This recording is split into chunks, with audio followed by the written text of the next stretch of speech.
so let's jump right in. What exactly is resonance? Next slide.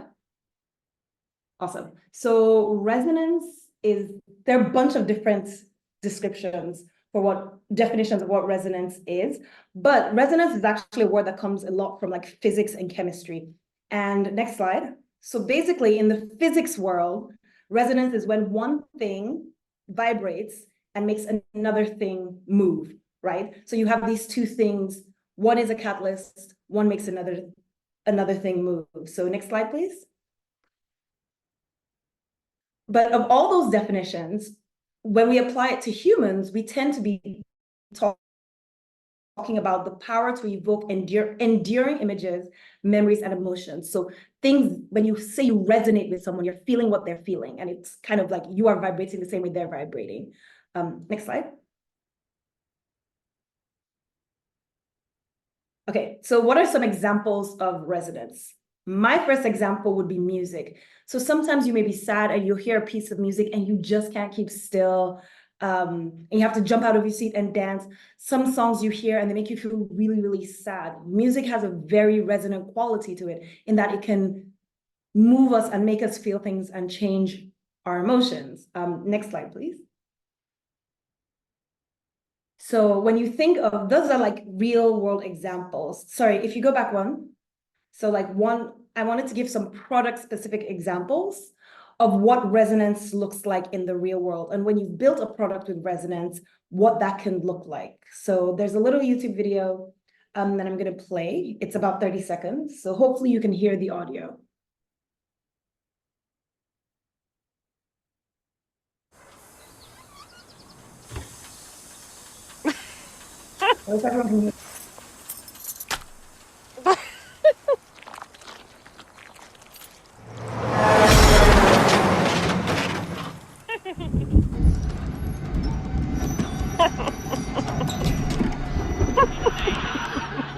Whatever life throws at you, laugh through it with comedy on Audible.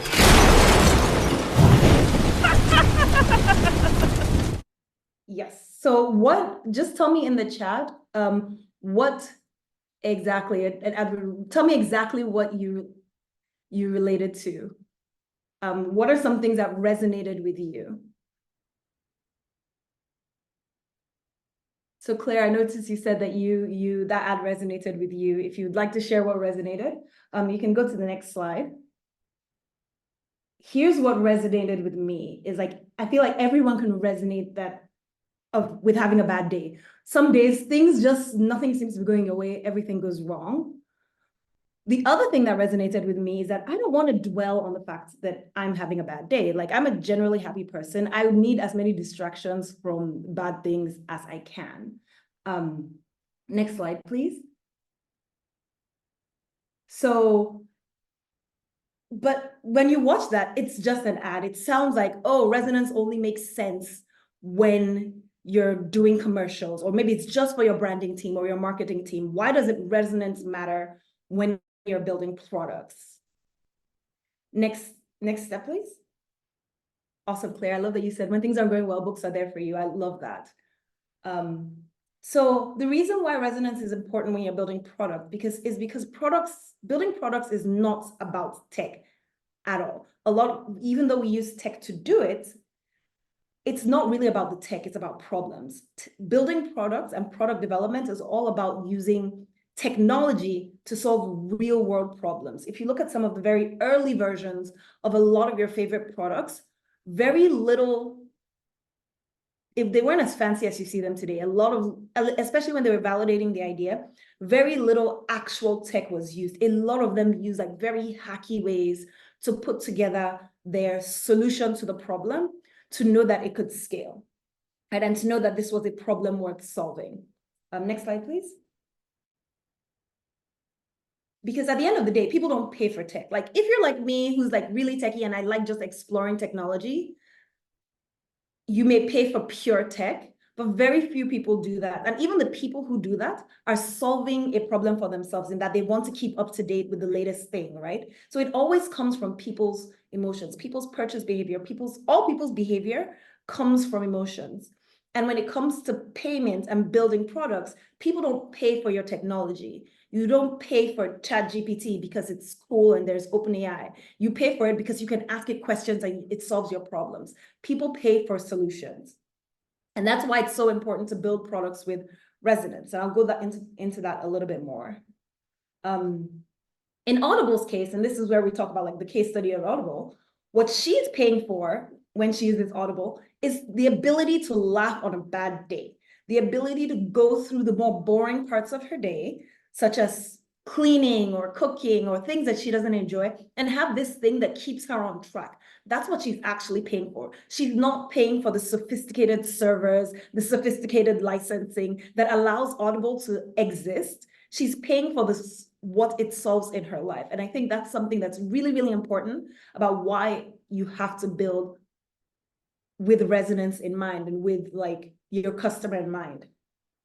So for me, like a good quote is, I want my non-productive time to be productive. That's what Audible understands. Audible understands how people use their product, and most importantly, why people use their product. There's something we say in Paystack that I really love, and I've started saying it a lot. It's like, what am I hiring this thing to do? What am I hiring this thing to solve? What problem am I hiring this thing to solve? And I think that's a very interesting lens to look at how you build products. Next slide, please. So now that you know why it's important to build products that resonate, because if they don't resonate, nobody's going to pay for them. And then you've wasted time, energy, money, and all the things that we look for when we're building products. Excuse me. So now how do you actually build one? The first thing is you have to understand people in general. Just understand what motivates them, how they work. And this is where it's like, what makes people move? What makes them make decisions? What makes them, what does decision-making look like in people? Next slide, please. And more importantly, it's not just all people, it's your audience. So there's a level of understanding that you can have about people in general, but it's most important to understand your specific audience. If you're building for nail techs, you have to understand like what makes them happy, like what drives a nail tech to even become a nail tech. If you don't understand that, it will be very difficult to build for them. And so how do you build for your audience? Well, the first thing, you have to find out who they are, right? You have to figure out who they are. And this is not complicated, right? There are two levels kind of that you can figure out who your audience is. And you should already know who they are. The first one is their demographic information around what age they are, around what is their gender, if there's a gender, what location. Are you building for Nigeria, Ghana, Kenya? Are you building for only women? Are you building for teens versus are you building for mature mothers? Knowing their demographic information helps you a little bit, but don't spend too much time here because the next thing is even more important. This is the important bit. Next slide, please.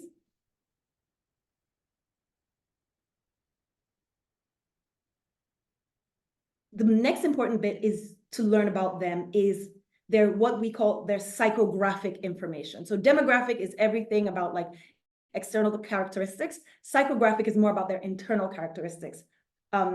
Sorry, back one. Yes. So it's things like, what do they want? How do they solve their problems today? What frustrates them? What do they enjoy? One thing I like to do is like, as I talk to people, because I'm a PM in my nature, I just like love asking people questions. So if I'm getting my hair done, my nails done, if I'm going to get my car serviced, the question that I ask a lot of people especially people who run businesses, because I work for Paystack and I'm really interested in SMEs, is imagine you could hire God to solve your problem. Imagine you could have this being that is infinitely powerful and can do anything, but they can only solve one specific thing in your business. What would you have them solve? And this is psychographic information, because then you learn what really, really matters to them and you understand their real pain points. Because a lot of people, there are lots of different types of products. There are vitamins and there are painkillers. Vitamins speed boost you, but you can completely live without them. Painkillers solve a problem. Nobody has to convince you to buy Panadol when you have a headache. Nobody has to convince you to buy ibuprofen when you have a headache. You just buy it and you use it. Those types of products tend to be very, very, very, very successful. Vitamins, on the other hand, are the things that people tend to cut when they have like economic issues, is what I would use. Like, so during a recession, a lot of the vitamin types of products. Things that fall into this category are like things like games. You won't die if you don't have Candy Crush on your phone. But Candy Crush can be very, very successful and very, very profitable. It's just, you have to understand the motivations of people when they're using two different types of product. And you learn which one your product is when you have this psychographic information about them. So next slide, please. Let's talk about how you actually do a psychographic study so you can find out all this information. It's a little bit technical, but let's talk about it. Next slide, please. Okay, I'm lying. It's not technical at all. It's really simple. Just talk to people. Go to your target audience. Now that you know who your target audience is, and you found that would be like your demographic kind of information, sit in a room with them and talk to them. I see this as a problem that a lot of founders don't do enough.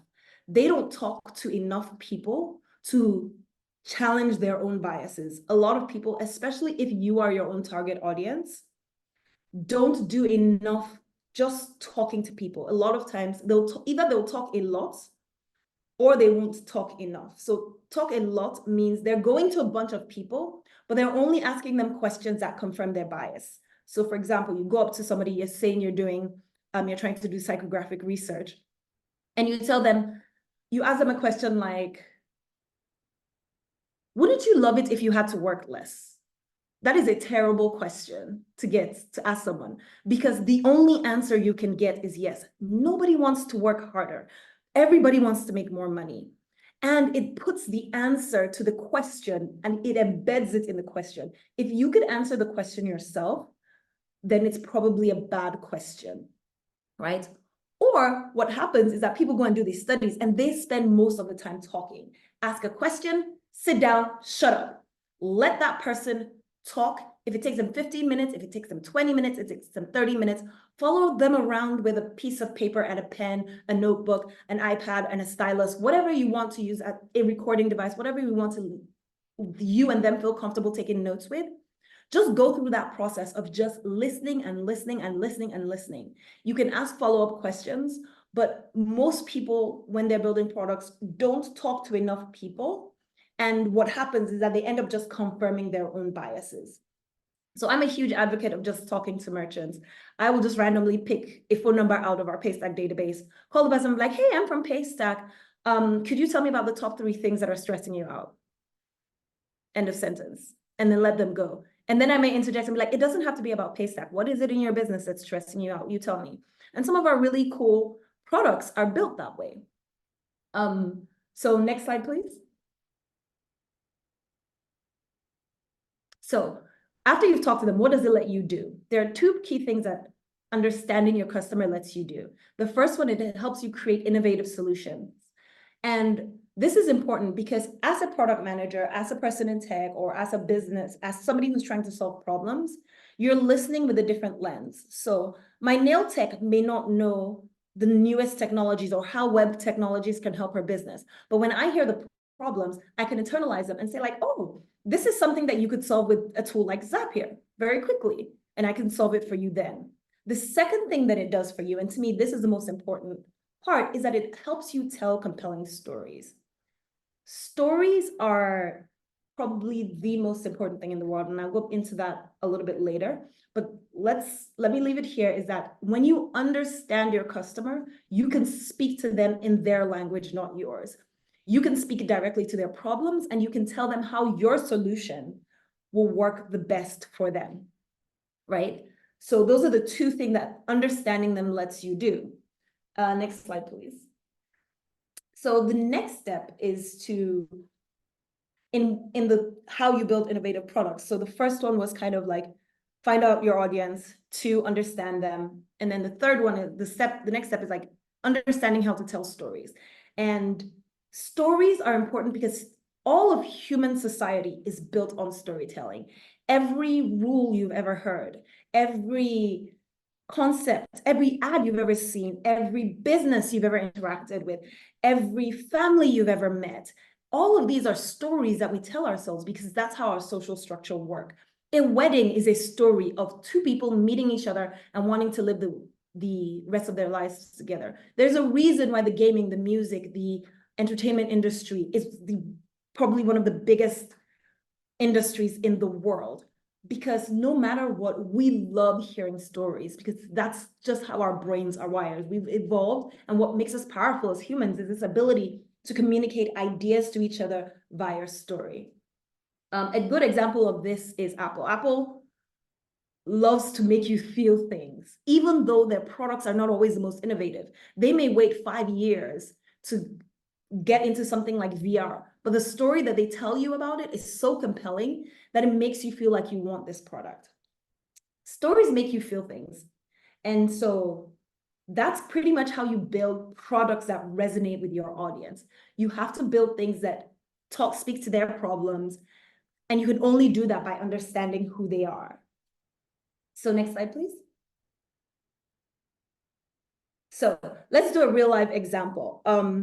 In Paystack, we recently launched a product called Virtual Terminal, and it solves one single problem in Nigeria. If you are in Nigeria, we do a lot of person-to-person transfers. All of you know, we transfer directly from one bank to another to pay for things. Now, the problem is, if you're going to a shop, the person at the desk who's like scanning, like let's say in a grocery store, who's scanning may not be the person who has access to the bank account. So whenever you transfer to make a payment, they have to call the business owner and say, hey, have you seen this alert? Have you seen this payment yet? And all that validating back and forth is very annoying, very stressful. And so we had started to talk to merchants. We went on an exercise where we were just like hanging around. We sent a bunch of our product managers in to just hang out with some of our best merchants after we launched our physical terminal, to see what was going on. And we were seeing this huge uptick in these person-to-person transfers, which are difficult to track, difficult to get alerts. And we had a whole lot of theories, but this problem where it's just like people were spending so much time waiting to confirm that payment had been received, that it didn't make sense. And so we built Virtual Terminal, which is an account number that connects to a WhatsApp number, and you can issue the account number to 1 to 5 phone numbers, and then they would be able to get that alert, which is something that you couldn't always set up with your bank without giving them access to your bank account. So this way you could very quickly, I think it's under 8 seconds now, that you can confirm payment and no more, madam, please confirm alert.